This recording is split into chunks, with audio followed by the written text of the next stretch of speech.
The Liberals are not connecting with Canadians, and Justin Trudeau is no longer an appealing option to most Canadians. I'm Candice Malcolm, and this is The Candice Malcolm Show.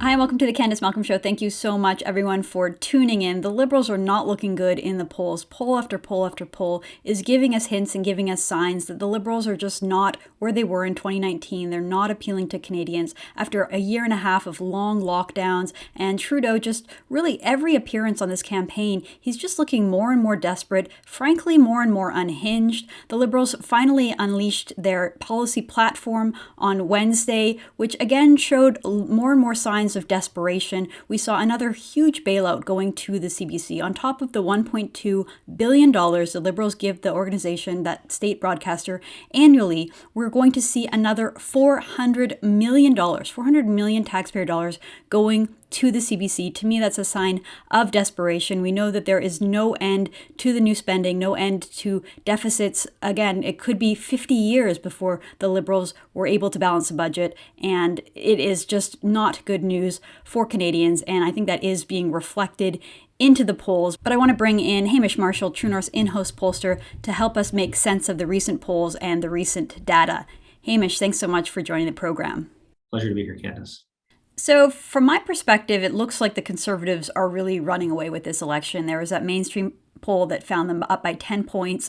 There was that Hill Times article that talked about how the Liberal reception at the door is a lot worse than it was in 2019 for Liberal candidates and volunteers. There was another poll that found that 2 out of 5, so around 40% of Canadians, say they really dislike Justin Trudeau, not moderately, but really dislike him. And then that latest poll today showing that up to 3/4 of Canadians are not likely to vote for Trudeau. So can you help us understand, are the Conservatives running away with this campaign, or is it still pretty close? I think it's still pretty close. There's been a general tightening in the polls. Main Street, yes, had the Conservatives 9.5, 10 points ahead. That's now come down to a 5-point lead. Some of the other pollsters that don't collect their data using demon dials are generally finding a much closer race. The Conservatives may be ahead by 1 or 2, maybe 3 points at most. Some people still have the Liberals ahead by a point. I think we're in an election where which party is up by 1.5 or 2 points, hard to tell right now. Conservatives seem to have a slight edge, but it's only a slight edge. But I think you're right to point out that Trudeau's personal numbers are down. That's pretty consistent across the board, is that Trudeau's personal numbers are down, and they're much, much worse than they've been at any point since before he became prime minister. So that is definitely the challenge, and I'm sure that's one of the reasons why those Liberal candidates are having a much harder time at the door, that Justin Trudeau is not the asset he once was to them. Interesting. How much of that do you think is the fact that we're in this pandemic election that Canadians don't really seem to want to be in?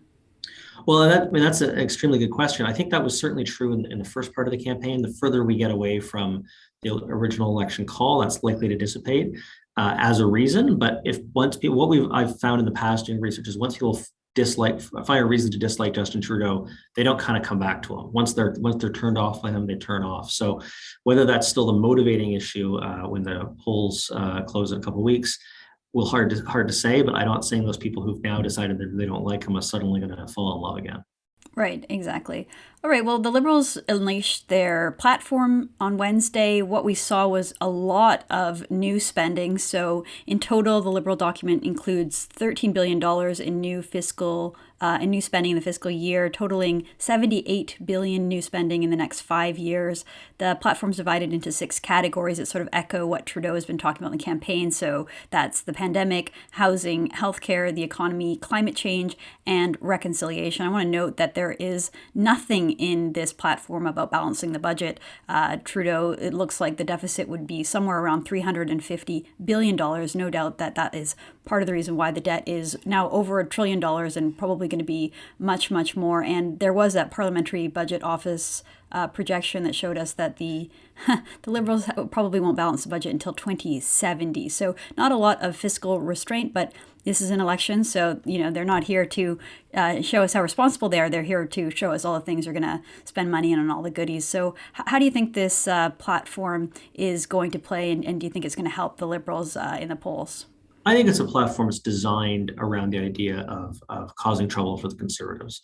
I think if the election, was going better for the Liberals, if they were 8 or 10 points ahead, we would have gotten a different platform. This is a platform designed to cause trouble for Aaron O'Toole and to make him talk about things he doesn't want to talk about. I think there's two different things they've done.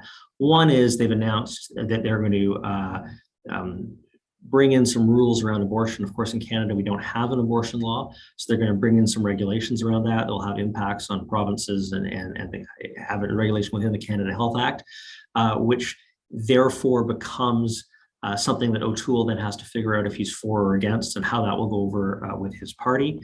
So that's definitely a trap for them. They also say they're going to take away the charitable tax status for crisis pregnancy centers that put out what they described as false or misleading information about abortion.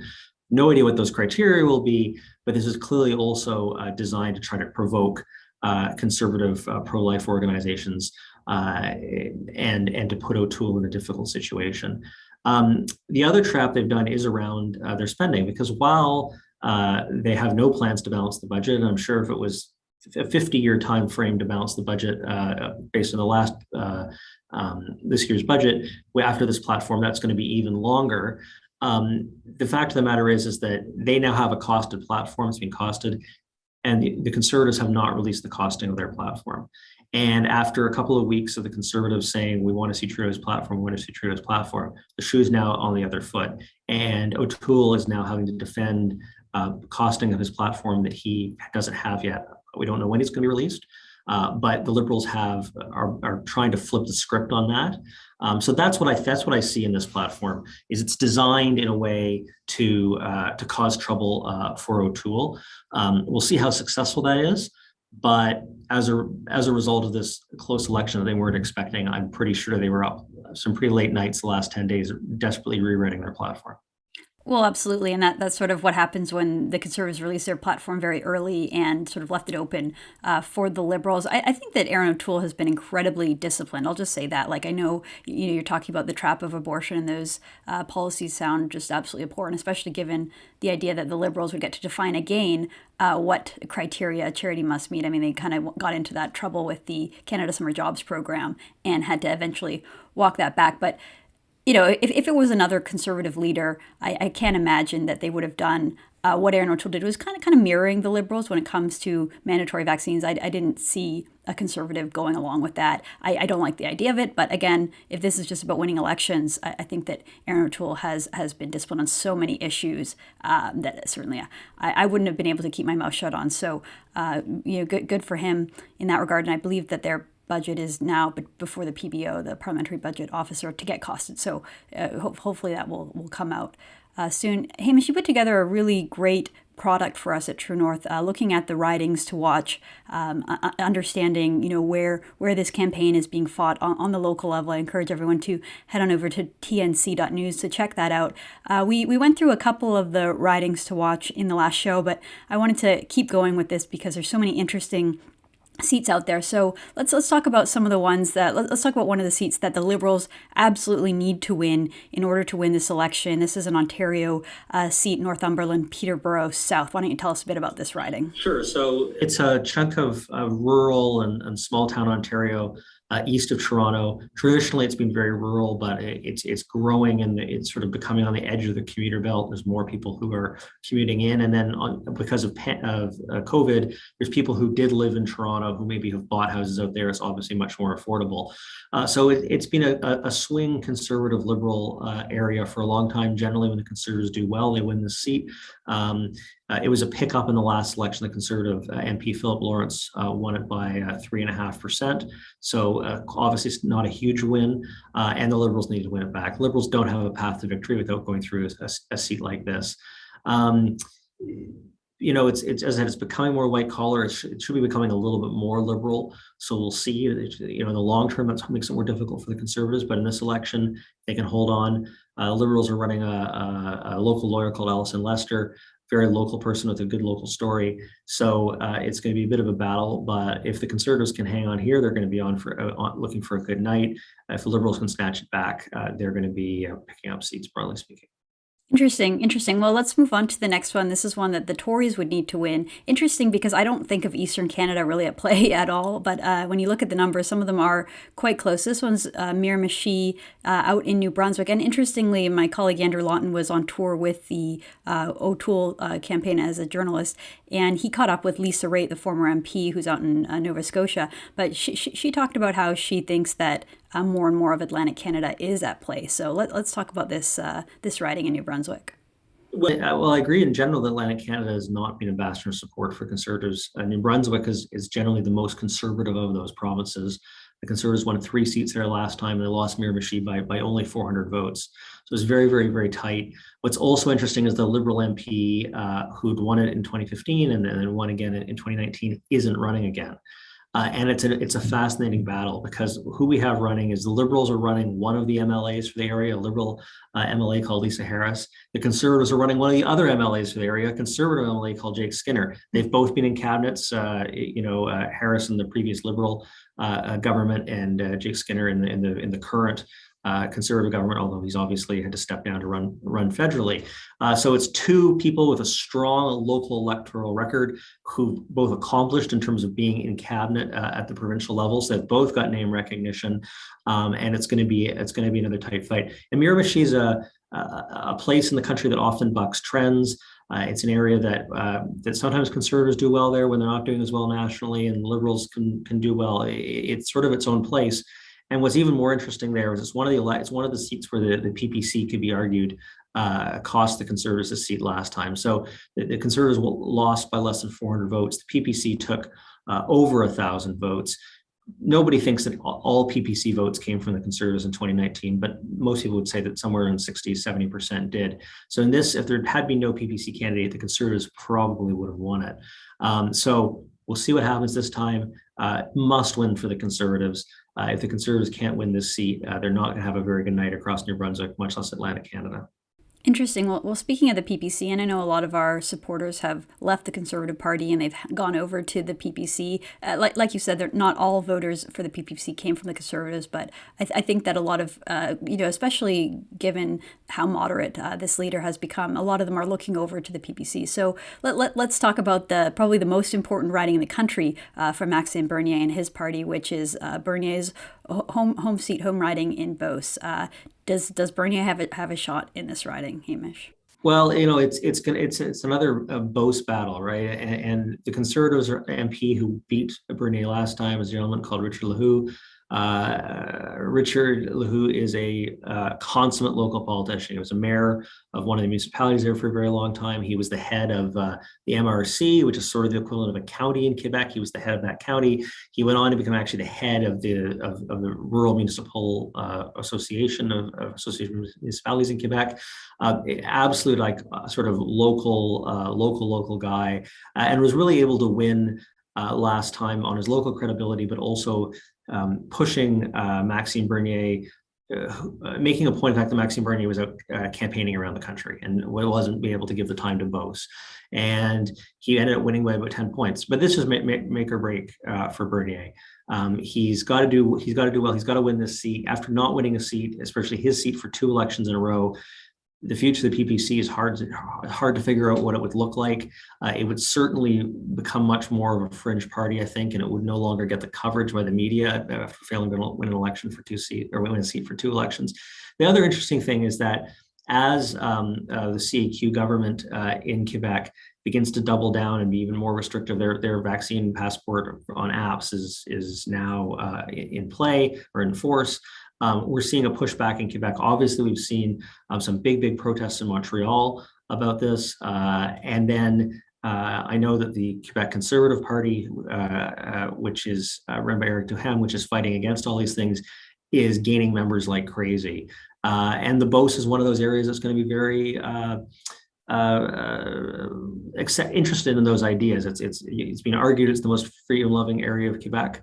So if there is going to be pushback against the consensus around vaccine passports and everything else, with Maxime Bernier in the Beauce, counting him out would be a big mistake.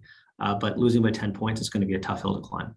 Interesting. That's definitely one that I'm going to be watching very closely on election night. All right, let's go over to the NDP side, because we've talked about it before. That Jagmeet seems to be catching on to some Conservatives, and I'll just let the viewers know this next riding is where my parents live, Burnaby, North Seymour, and Hamish and I were chatting a little bit because we're both from the North Shore, and the North Shore of Vancouver. We've seen the ridings sort of broken up, and this is an interesting one because the North Van part of this riding, North Seymour, is quite different than the Burnaby part across the river there. So why don't you help us understand how this riding is at play? Sure. So, as you correctly say, Candice, it's a very sort of odd riding, and it's got two very distinctly different parts. Seymour part is entirely residential, older, very high income, beautiful, big, beautiful homes, predominantly Caucasian. On the North Burnaby side, it's much more Chinese Canadian, smaller homes. There are some very nice areas in Capitol Hill, but generally definitely lower income, large commercial strip down Hastings Street. So it's two very, very different parts of Lower Mainland. And what it does is it combines the Seymour part, which has traditionally had a strong liberal conservative bent, with the North Burnaby part, which has traditionally had a fairly strong conservative history, but also more predominantly a strong NDP history. And because of a variety of things that happened in the last election, the Conservatives are sort of fairly far back in this seat, and the NDP is pushing strongly. And what's fascinating is this: the NDP, knowing their strength is in the Burnaby part, went and recruited a North Vancouver city councillor called Jim Hansen. So he's a well-known councillor, been around for a while, representing that Seymour part, their weak part of the riding. So they're bringing someone with their most local credibility against that.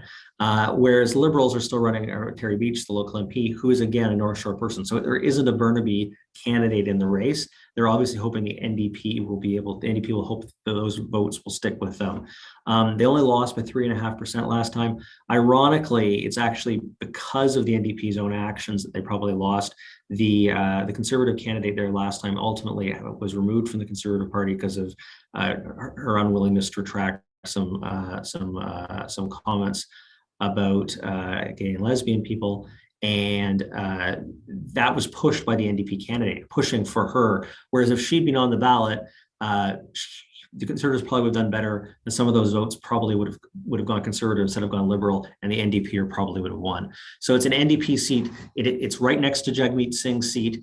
This is the sort of seat they've got to win. It's going to be fascinating to watch on election night. And I'd point out that even though the North Vancouver part does not have a long NDP history, they did elect an NDP MLA in the last provincial election. Wow, that's really interesting. I didn't know that, but I do remember the Conservative candidate getting kicked out, and it was not very long before the election, so I don't think they had time to replace the candidate, and therefore I don't believe there was a Conservative on the ballot. So perhaps with an actual Conservative running, it could be even a three-way race.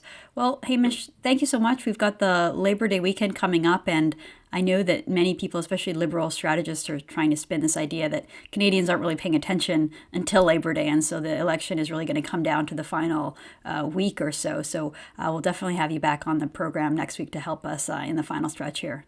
I don't agree with Liberals about a lot, but I do think this election is really going to be about the last 10 or 12 days. Great. All right. Thanks so much. Thank you. Thank you so much for tuning in. We'll be back again tomorrow. I'm Candice Malcolm, and this is The Candice Malcolm Show.